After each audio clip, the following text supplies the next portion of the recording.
හොඳයි කාරුණික පින්වතුනි, අද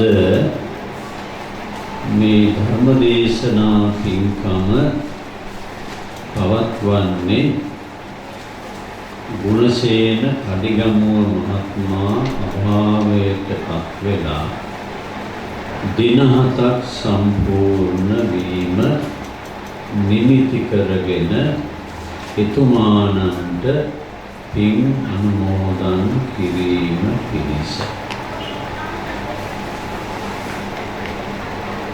පින කියලා කියන්නේ අපේ සිත්වල හටගන්න ප්‍රශස්ත මට්ටමේ සිතුවිලි,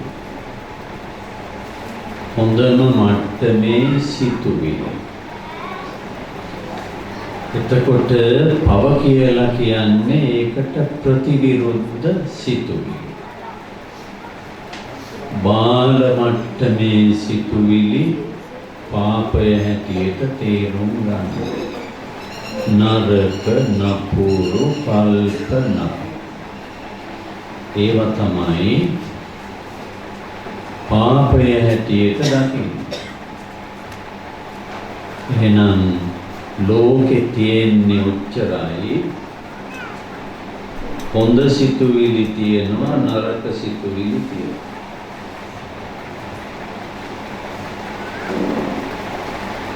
හොඳ සිතුවිලි, නරක සිතුවිලි. ඔය සිතුවිලි වර්ග දෙකෙන් තමයි ලෝකේ එහාට මෙහාට හසුරුවන්නේ. ඒ කියන්නේ පින නිසා හසුරුවනවා, පව නිසා හසුරුවනවා. මේ සිතුවිලි වර්ග දෙක. එතකොට ලෝකෙට සාන්තියක් වෙන්නේ අර කියන ප්‍රශස්ත මට්ටමේ සිතුවිලි මිනිසා ළඟ තිබුණොත් පමණයි. යහපත් මට්ටමේ සිතුවිලි, හොඳ මට්ටමේ සිතුවිලි, ඒවා තිබුණොත් Tamanටත් හොඳයි, වටපිටාවටත් හොඳයි, සමාජයටත් හොඳයි, සසරටත් හොඳයි. අනිත් සිතුවිලි Tamanටත් හොඳ නැහැ, සමාජයටත් හොඳ නැහැ, සසරටත් හොඳ නැහැ. ඒක නිසා මේ සිතුවිලි වර්ග දෙකෙන් මොනවද අපි එකතු කරගන්න ඕන, වැඩි දියුණු කරගන්න ඕන කියලා අපි තේරුම් ගන්නට ඕන. එහෙම තේරුම් ගත්තහම අන්න ඒ ජීවිතය ආශිර්වාද උපදවන ජීවිතයක්. සමාජයට, වටපිටාවට ආශිර්වාද ගෙන දෙන ජීවිතයක්. තමන්ටත් ආශිර්වාදයක්, වටපිටාවටත් ආශිර්වාදයක්, සසරටත් එහෙම. ඉතින් මේක තේරුම් ගන්න බැරි වුණාම තමයි ලෝකේ විවිධ අවාසනාවන්ත පරිවර්තන සිද්ධ වෙන්නේ. තව පැත්තකින් කිව්වොත් ලෝකයා දුකටපත් වෙන්නේ මේ සිතුවිලි වර්ග හරියට හඳුනාගෙන. බාල බොළඳ ග්‍රාම්‍ය මට්ටමේ සිතුවිලි ක්‍රියාවට නැංවීම නිසා. මොකද අපි සියලු දෙනාම හසුරුවන්නේ සිතුවිලි විසින්. හරියට මේ විදුලිය වගේ. විදුලිය නිසා දැන් ලෝකේ තියෙන සියල්ල හසුරුවනු ලබනවා. ගෙවල් වල තියෙන සියලු උපකරණ විදුලිය නිසා හසුරුවනවා.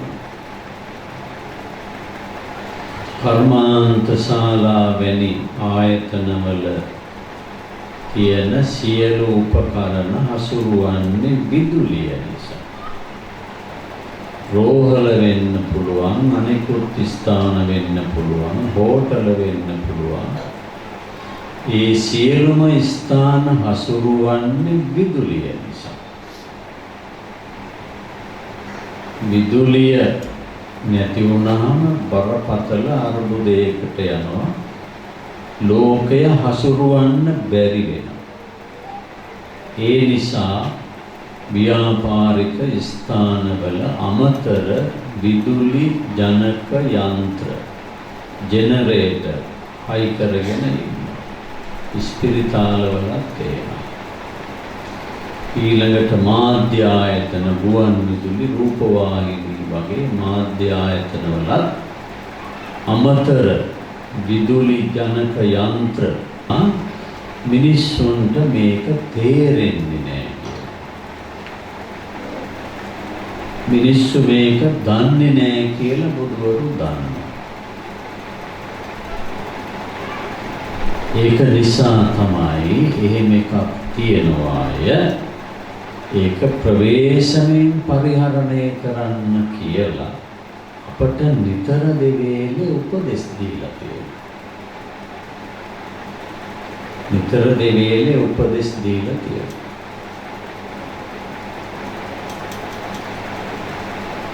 එතකොට අපි දැනට මනුෂ්‍ය ලෝකේ తాවකාලික පදිංචියකට ඇවිල්ලා තියෙනවා.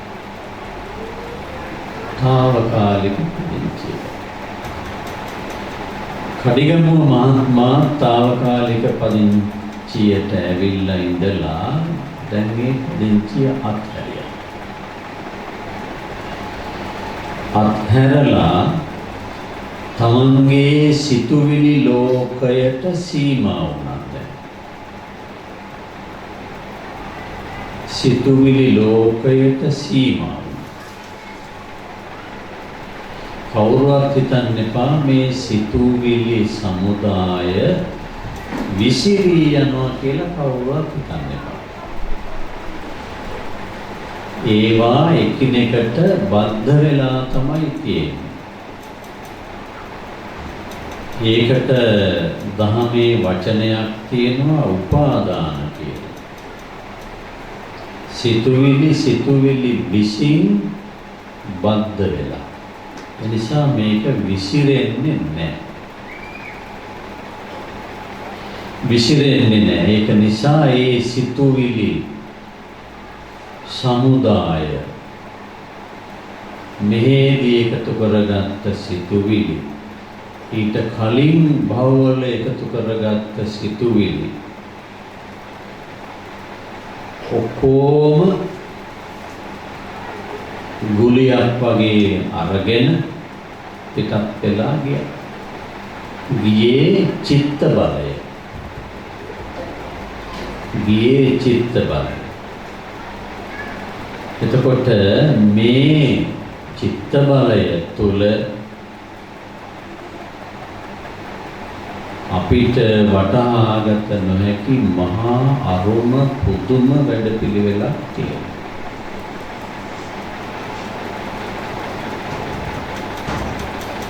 මේක තේරුම් ගන්න මම පොඩි උපමාවක් කියන්න ඕන. සෝවියට් රුසියාවේ සයිබීරියා ප්‍රදේශයේ මීට කලකට පෙර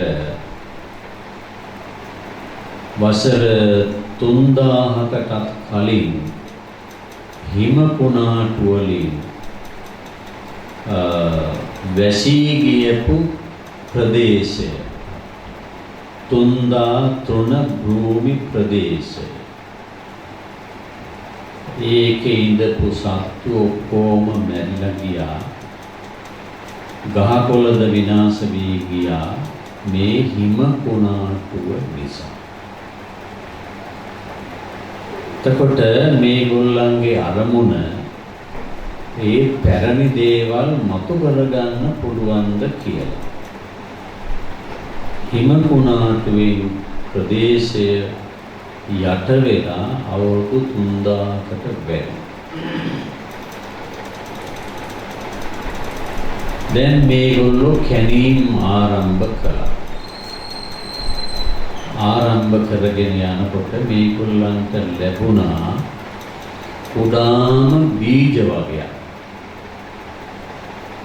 කුඩාම බීජ වර්ගයක්. තනකොළ බීජ. තනකොළ බීජයක ප්‍රමාණය අබ ඇටයක් තරම් කියලා හිතමුකෝ. අබ ඇටයක් තරම්. ඒගොල්ලෝ කල්පනා කරනවා ඒ කාලේ ඉඳපු ලේන්නු අරගෙන ගිහිල්ලා ගබඩා කරපුවා වෙන්න ඇති මේ කියලා. දැන් එතකොට මේ මතුවෙච්ච බීජ, තනකොළ බීජ, තෘණ බීජ මේගොල්ලෝ අරගෙන බැලුවා නැවත පැල කරන්න පුළුවන් කියලා. ඇත්තෙන්ම පැල වුණා. පැල වුණා විතරක් නෙමෙයි මලුත් හැදුවා. දැන් මම මේ කතන්දරේ කිව්වේ අවුරුදු 3000කටත් වඩා පැරණි හිම කුණාටුවෙන් සැඟවී ගිය මේ බීජ වල ගබඩා වෙලා තියෙනවා ඒ බීජ වලට හිමි ඉරණ. ඒ බීජ වලට හිමි උරුමය ඒ බීජ වල තැන්පත් වෙලා තියෙනවා. තැන්පත් වෙලා තිබුණු නිසා ඒ තෘණ වර්ගයේම මතු කරන්න පැලවෙන්න සියලු වාතාවරණය ඒ තුල තිබුණු නිසා පැලවුණා. කිසි අඩුවක් පාඩුවක් නැහැ. දැන් එතකොට මම මේ උපමාව කිව්වේ ඇයි? මේක ඇත්ත කතාවක්. ඇත්ත කතාවක්. එතකොට මතක තියාගන්න ඕන අපේ සිතුවිලි අතර තිබෙන අර චෛතසික නැමැති බීජ අර වගේම දීර්ඝ කාලයක් සුරක්ෂිතව තියෙනවා. කාලය මෙපමණයි කියලා කියන්න බෑ. දීර්ඝ කාලයක් සිතුවිලි බීජ සිත තුළ විඥානය තුළ සුරක්ෂිතව තියෙනවා. මොකවත් වෙන්නේ. ඒක තේරුම් ගන්න පුළුවනි බොහොම ප්‍රසිද්ධ පැරණි කතාවක් අපි අහගත්තා. කවුරුත් දන්නවනේ සේරි වාණිජ කතාව. බෝසතාණන් වහන්සේ සහ දෙව්දත් තෙරුන් අතර වෛරී සිතුවිලි තැන්පත් වෙලා තිබුණාය කියන මේ කතාව නොදන්න කෙනෙක් නැහැ. රත්තරන් භාජනයකට ඇති කරගත්ත අරෝව මේ තරහ මතුනේ දේවදත්තගේ හිත ඇතුලේ. දේවදත්තගේ හිත ඇතුලේ. එතකොට ඇති වුණු ඒ තරහ දැන් දේවදත්තගේ හිතේ තියෙන මොකවත් වෙන්නේ නැහැ. ඒක තිබිලා දෙදෙනා මුණ ගැහෙන හැම වෙලාවෙම අරකෙන් කොනක් එළියට එනවා. අරකෙන් කොනක් එළියට එනවා.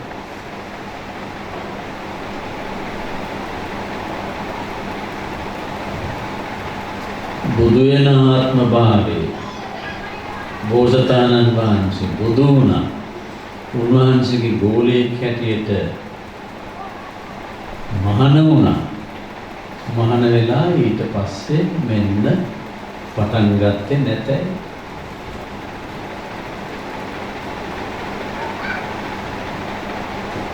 එතකොට ඒ සිතුවිලි බීජවල පෞරාණිකත්වය කොච්චරද කියලා කියන අපි දන්නේ. අර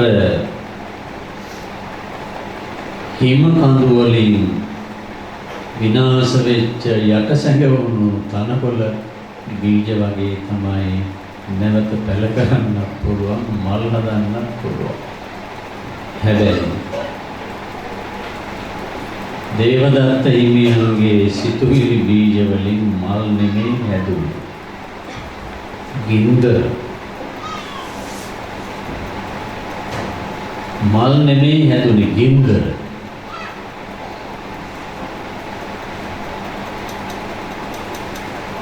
තමන් දන්නේ නැතුව ඒ පැරණි සිතුවිලි බීජ ලෝකෙට අවදි වෙනවා. තමන් දන්නේ නැහැ. ඒකට තමයි කියන්නේ මෝහය කියලා. මෝඩකම කියලා. ඒ හරිය වහනව පේන්න දෙන්නේ නැහැ. දේවදත්ත හිමියන්ට ඒක තේරුණා නම් එතුමා කීයටම ඔය විපතේ වැටෙන්නේ නැහැ. කීයටවත් ඔය විපතේ වැටෙන්නේ නැහැ. හේතුව ධ්‍යාන අභිඥා දක්වා මනස දියුණු කළ කෙනෙක්. ධ්‍යාන අභිඥා කියන්නේ එසේ මෙසේ තත්වයන් නෙමෙයි. ඉතා ආයාසයෙන් ඇති කරගත යුතු මානසික අධිගමය. ධ්‍යාන අභිඥා. ඒ වගේ ඉහළ තැනකට මෝරපු හිත අන්තිමේදී දන්නේම නැතුව පරණ සිතුවිලි රැල්ලකට මෝහණය වුණා. වශී වුණා.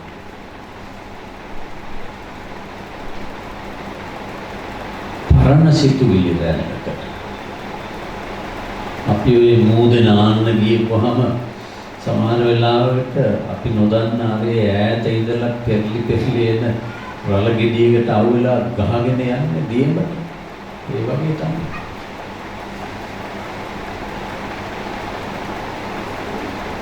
දේවදත්ත හිමියන් අමාරුවට වැටුණා. එහෙම නැත්තම් දේවදත්ත හිමියෝ මෙලහකට සසරෙන් මිදිලා. ඒකෙන් තේරුම් ගන්න ඕන මේ හිත කියන එක ඉතාම පරිස්සමෙන් පරිහරණය කර යුතුයි. මෙයා කල්යාණ මිත්‍රයෙක් එහෙම නෙවෙයි. අපිට මොන ලනු දෙනවද කියන්න දන්නේ නැහැ.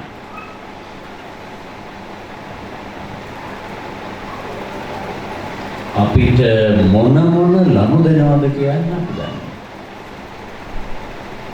අපි කියන්නේ කවුරුත් මේ හිත මගේ කියලා මගේ. නමුත් අපි එහෙම කිව්වට මොකද? එහෙම කල්යාණ මිත්‍රත්වයක් මේකේ විතරම නැහැ.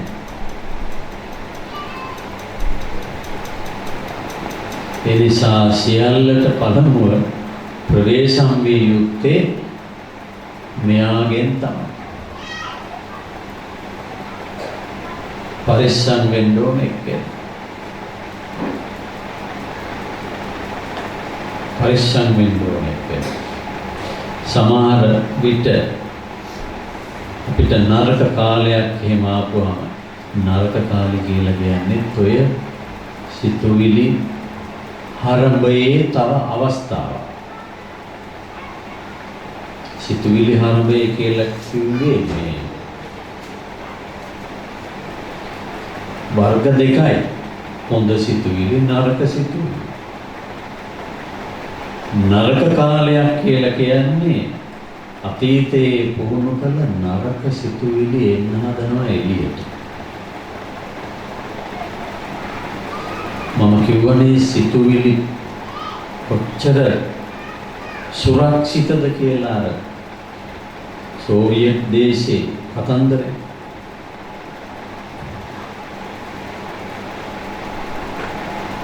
එතකොට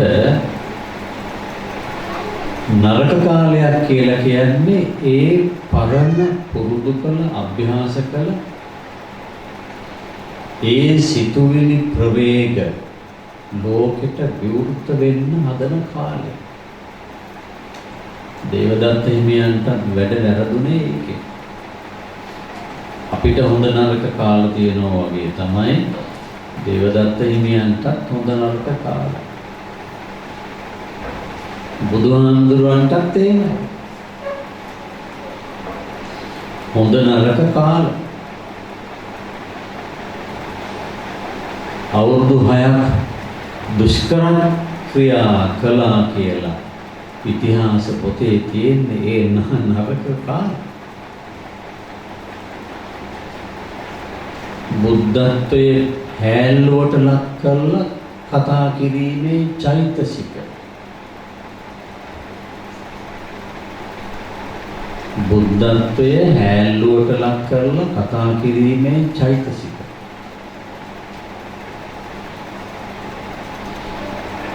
ඒවා තමයි අවුරුදු 6ක්ම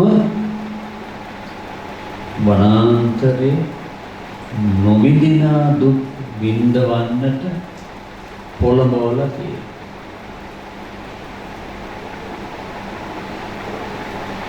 බුදු වීමේ නැකත තිබුණේ අවුරුදු 6කට පස්සේ නම් ඉතින් අවුරුදු අපි හිතමු මාස 3ක් තියලා රජගෙදරින් ගියා නම් ඉවරනේ. එහෙම වෙන්නේ. එතකොට මාස 3යි දුක් විඳින්න වෙන්නේ කැලේ. එහෙම වෙන්නේ. සිතුවිලි මඟ පෙන්වන්නේ හසුරුවන්නේ සිතුවිලි.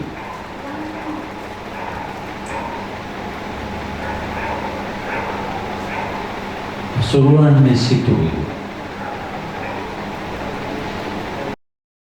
මේකේ මිශ්‍ර වෙලා තියෙනවා අතීත පාපී සිතුවිලි. ඒ වගේම අතීත කුසල සිතුවිලි. වර්ග දෙක. වර්ග දෙක. හරියට ව්‍යංජනයක් වගේ. ඒකේ මිරිස් රසක් තියෙනවා, පොල් කිරි රසක් තියෙනවා.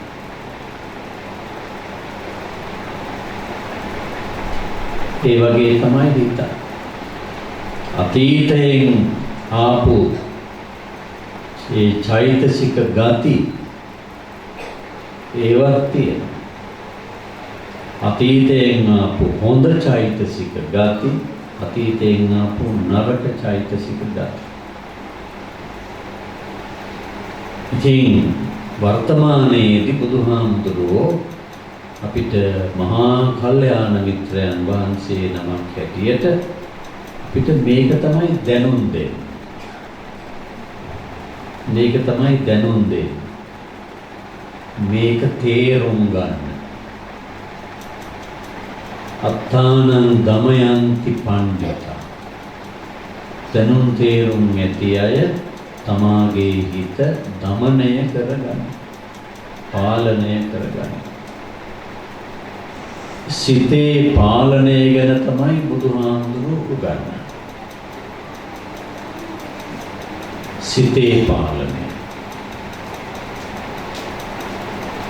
ඉතින් මේ භවය තුළ සිතේ පාලනය අපි ඉගෙන ගත්තා නම් ඒක ඊළඟ භවයටත් හොඳ පුරුද්දක් වෙනවා. ඊළඟ භවයටත් හොඳ පුරුද්දක් වෙනවා. එහෙම තමයි මේකේ හැටි. දිගට යනවානේ. දිගට යනවා. මෙහෙදී අභ්‍යාස කළ දේ තව දිගට යනවා. අපි කියන්නේ සසර ගති, සසර පුරුදු. සසර ගති, සසර පුරුදු. ඉතින් හොඳ පුරුදු අපි අභ්‍යාස කරනවා නම්, ප්‍රගුණ කරනවා නම් ඒවා තමයි දිගටම යන්නේ. දැන් මහබෝසතාණන් වහන්සේ පාරමී පිරුවා කියන්නේ ඕකනේ. පාරමී පිරුවා. ඒ කියන්නේ චෛතසික වර්ග 10ක් අභ්‍යාස කරා. මේ කවුරුත් දන්නවා දසපාරමී. ඒ දසපාරමී නමින් හඳුන්වන්නේ චෛතසික වර්ග 10ක්. ඒවා ඒ ආත්ම භාවවල පුරුදු පුහුණු කළා. ඒක දිගටම එහෙම යනවා. දන්නේම නැහැ. කඩිගමුව මහත්මයාට පිරිත් කියන පන්සලක් දැනගන්න හම්බුනොත් එහෙම්ම තල්ලු වෙලා යනවා. ගෙදරත් මතක නැහැ. පෙරහැරක් තියෙනවා කියලා ආනන්තෙමුත් එහෙම්ම තල්ලු වෙලා යනවා. අනිත් ඒවා මතක නැහැ. පින්කමක් තියෙනවා කියලා ආරංචි වුණොත් දන්න කියන තැනක එහෙම්ම තල්ලු වෙලා යනවා. ඒ සසර පුරුදු.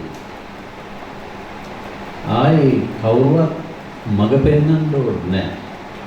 හිතේ හැටියෙම. පුරුදු කළ දේ නැවත පටන් ගන්න. දැන් අපි මහාන වෙලා ඉන්නේ.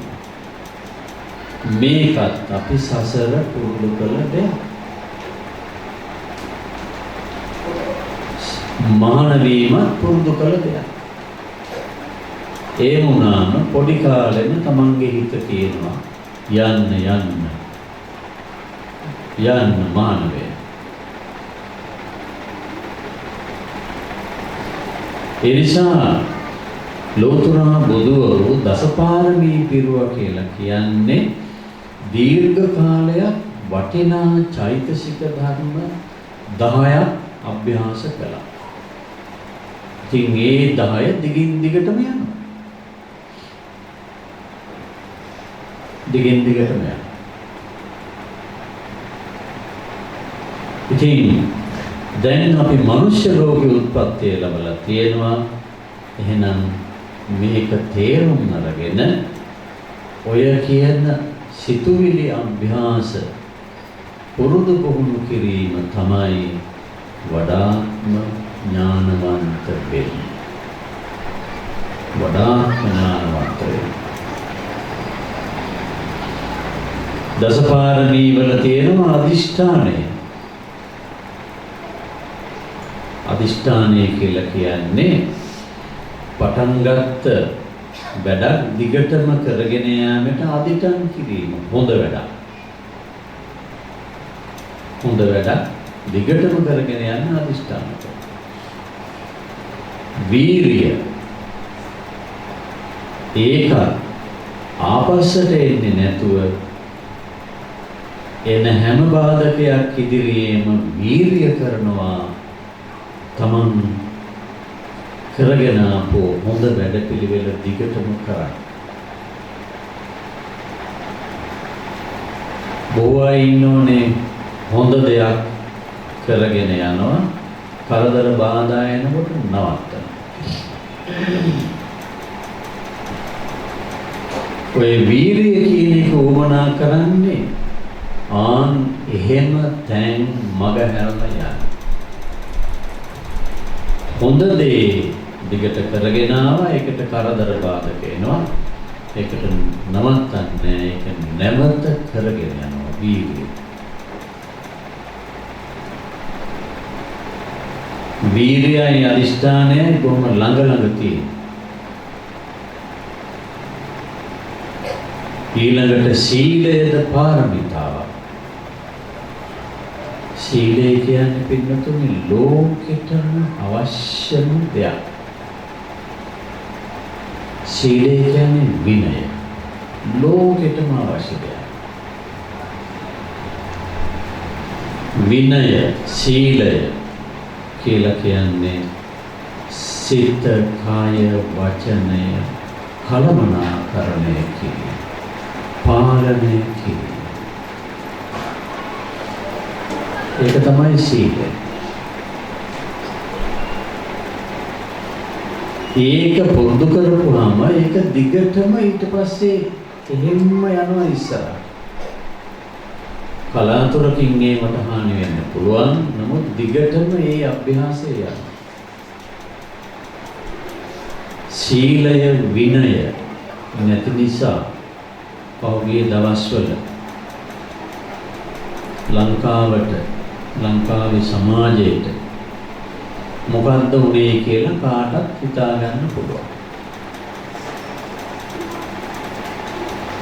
අපි සාමාන්‍යයෙන් ආගමික වැඩකදී ඉස්සෙල්ලම කරන්නේ පන්සිල් සමාදන් වෙනවා. පන්සිල් සමාදන් වෙනවා කියන්නේ අර අපි ඇති කරගත්ත ඒ ශික්ෂණය නැවත මතක් කර ගැනීම. පංච සීලය කාරණා පහකින් විනය.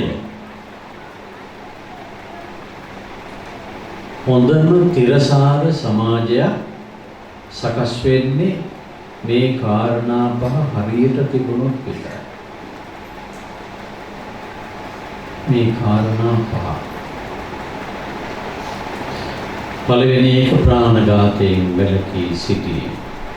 දෙක සොරකම් කිරීමෙන් වැළකී සිටීම. තුන වැරදි ලෙස කම්සප භාවිතා කිරීමෙන් වැළකී සිටීම. හතර බොරු කිරීමෙන් හා බොරු කීමෙන් වැළකී සිටීම. පහ සුරාවෙන් වැළකී සිටීම. මේවා ඕනම රටකට වැදගත් වන ආරක්ෂක වැඩපිළිවෙල. සමාජයේ සුරක්ෂිත කරන වැඩපිළිවෙල.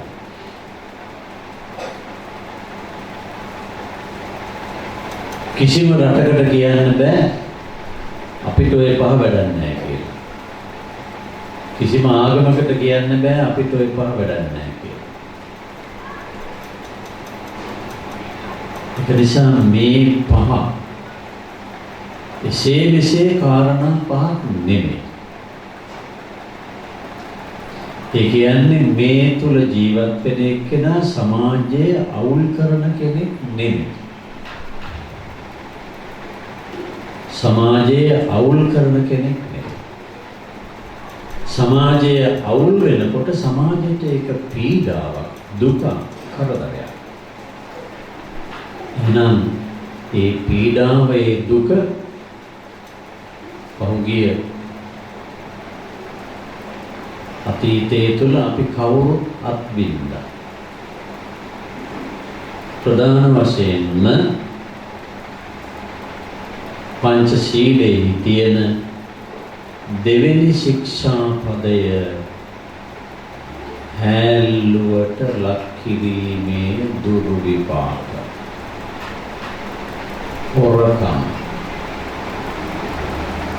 බොහෝ අය මේක විහිළුවක් හැටියටත් සැලකනවා. එහෙම සැලකන්නේ ඒ පිළිබඳ තියෙන දැනීම අවම මට්ටමක තියෙන නිසා. ඒ නිසා සොරකම් කිරීමෙන් වළකිනවා කියන්නේ දැවැන්ත ගිවිසුමක්. දැවැන්ත ගිවිසුමක්.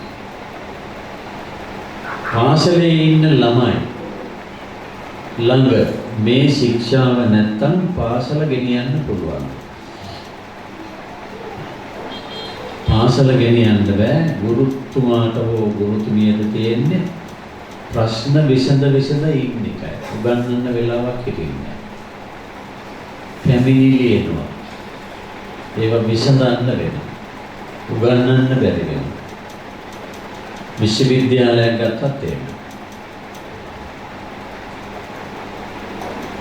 ඒක නිසා මේ කියන කාරණය තිරසාර බව අපේක්ෂා කරන සමාජයක තිබිය යුතුම ලක්ෂණය. බෞද්ධ වෙන්න පුළුවන්, අබෞද්ධ වෙන්න පුළුවන්, ශ්‍රී ලාංකික වෙන්න පුළුවන්, විදේශික වෙන්න පුළුවන්. හැම දෙනාටම මේක අදාළයි.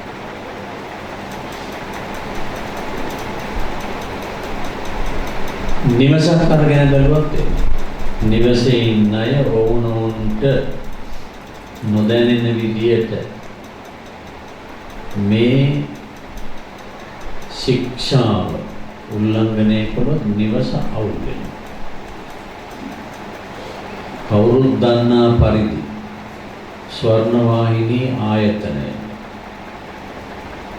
ETI සමාගම දෙමව්පිය හොඳට කරගෙන ගියා. ඊට පස්සේ ඒක පැවරුණා දරුවන්ට. දරුවන් තරගෙට හොරකම් කරන්න පටන් ගත්තා. දෙවෙනි ශික්ෂාව උල්ලංඝනය කළා. අරයට වඩා මම ගන්න ඕනේ. අරයට වඩා අරය ගන්න ඕනේ. තරගෙට හොරකම් කළා. අන්තිමේදී ආයතනය කඩා වැටුණ මහ පොළොව දක්වා. මම හිතන්නේ හිරෙත් ගියාද මන් දන්නේ. ඒ නිසා ආයතන විනාශ කරන්න හොඳම දේ මේක. ආය යනගෙන පොඩිවින පුණියක් මොකවත් ඕනේ. හොරකම් පවුලේ සමාජිකාවන් අතර මේ ක්‍රමයටම විනාශය ගෙනත් දෙන්න පුළුවන්. සමිතිය මේ ක්‍රමයට විනාශ කරන්න පුළුවන්. සුබ සාධන සමිතිය නැත්නම් වෙනත් සමිතිය වෙනත් පොදු ආයතනයක් මේකට තැන දුන්නොත් විනාශ කරන්න පුළුවන්. කඩයක් කරගෙන යනවා. කඩේ විනාශ කරන්නත් මේකට පුළුවන්.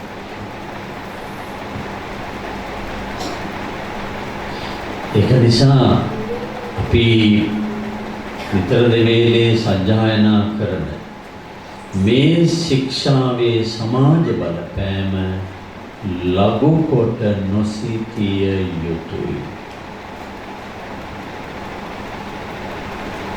මේක ඉදිරිපත් කරලා තියෙන්නේ බුදුහාමුදුරන්ගේ ප්‍රයෝජනීය සඳහා නෙවෙයි. මේක ඉදිරිපත් කරලා තියෙන්නේ ආර්ය සංඝ රත්නයේ ප්‍රයෝජනීය සඳහා නෙවෙයි. මේක ඉදිරිපත් කරලා තියෙන්නේ සමස්ත සමාජයේම රැකවරණය පිණිස. ඒක නිසා මහබෝසතාණන් වහන්සේ මේ වගේ කරුණු අභ්‍යාස කළා දීර්ඝ කාලයක්. සමාජ විනයෝ නාම ශාසනස්ස ආයු. ශික්ෂණය විනය පාලනය කියන දේ තිබුණොත් අවශ්‍ය තියෙනවා. අවශ්‍ය කියලා කියන්නේ දිගුකල් පවත්වන්න පුළුවන්.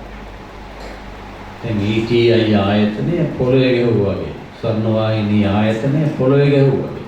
දිගට පවත්වන්න බෑ. ඉවරයි. ඒ නමෙන් එක වැඩ කරනවා වෙන්න පුළුවන්. විනය විශ්වවිද්‍යාලේ විනය නැති වුණාම ඒක ඉවර වෙනවා. පාසලේ විනය නැති වුණාම ඒක ඉවර වෙනවා. ප්‍රජා සංවිධානවල විනය නැති වුණා මේක ඉවර වෙනවා. ගෙදර විනය නැති වුණාම ගෙදර ඉවර වෙනවා.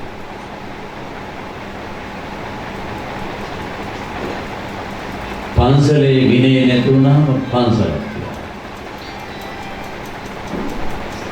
පන්සලට කියලා 아무තු ගැළවිල්ලක් නැහැ. රෝහලේ විනය නැති වුණාම රෝහලේ ඉවරයි.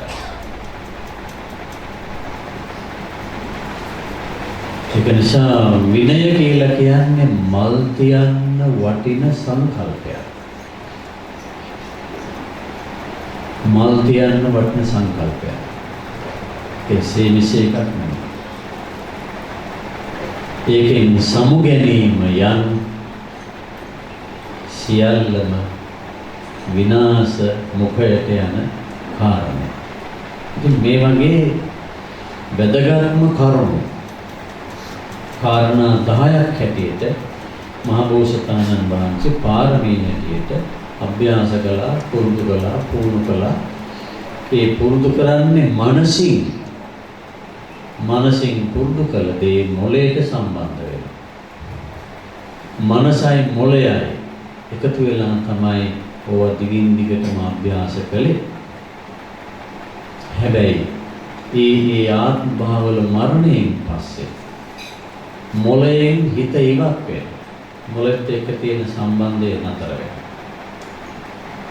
මොළෙත් එක්ක තියෙන සම්බන්ධය නතර වුණාට ධාරණය දරා ගැනීම,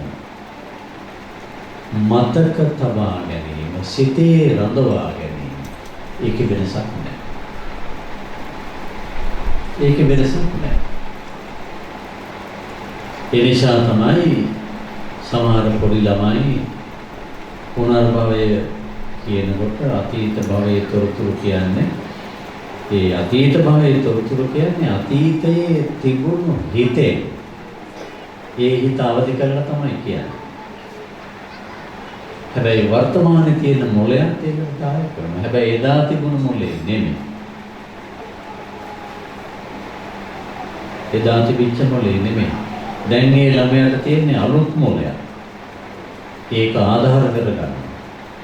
ආධාර කරගෙන මේ ළමයා මතකයේ තියෙන පැරණි කිය.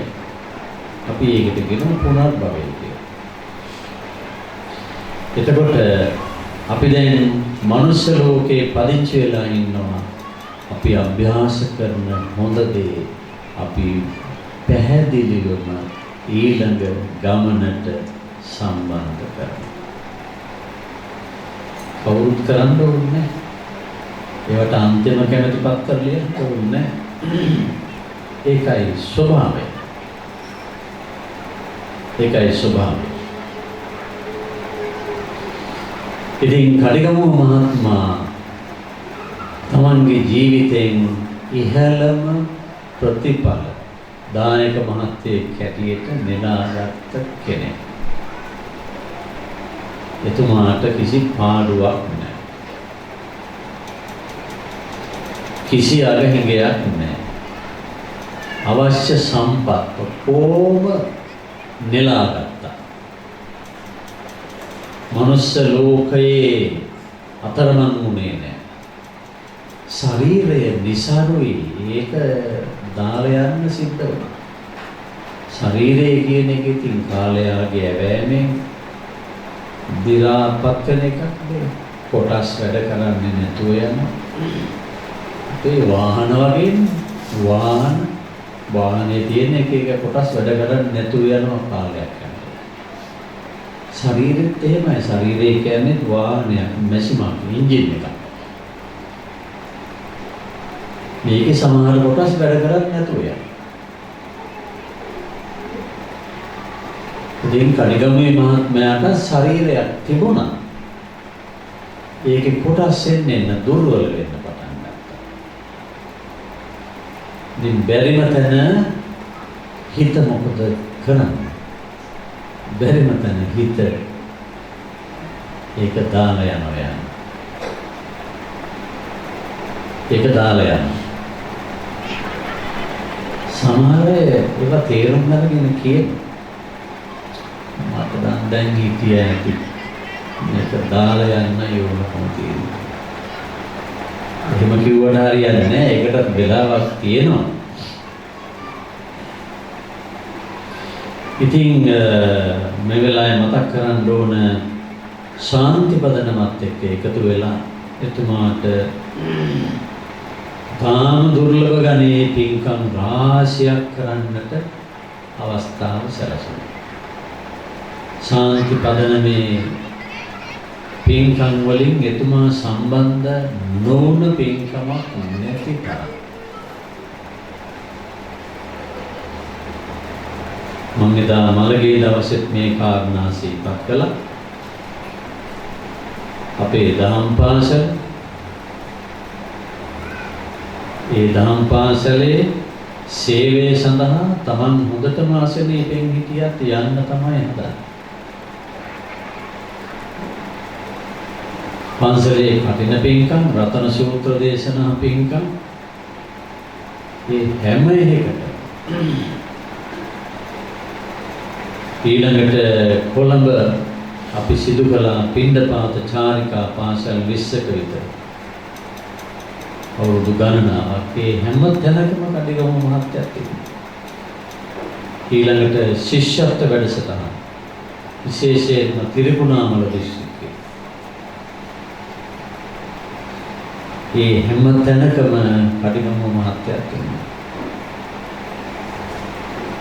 අපි දැනට ශිෂ්‍යත්ව වැඩසටහන් දෙන දිස්ත්‍රික්ක ගාන වැඩි කරලා තියෙනවා. ත්‍රිකුණාමලේ, මාතර, අම්පාර, මොනරාගලත් අපි දැන් මේක කරන්න කටයුතු යොදාගෙන යනවා. ඒ හැම තැනකම කඩිගම මහත්තයා ඉන්න නිසා ශාන්ති පදනමේ සමාජිකවන් අතර කඩිගම කියන නමත් රැව් පිළිරැව් දෙනවා. ඊළඟට වාර්ෂික පිච්චමල් පූජාව සති ගානකට ඉස්සෙල්ලා සූදානම් වෙනවා. ඉතාම ආශාවෙන් සම්බන්ධ වුණු පින්කම්. ඉතින් මෙතුමාගේ ශ්‍රද්ධාව ඉහළ මට්ටමක තිබුණු නිසා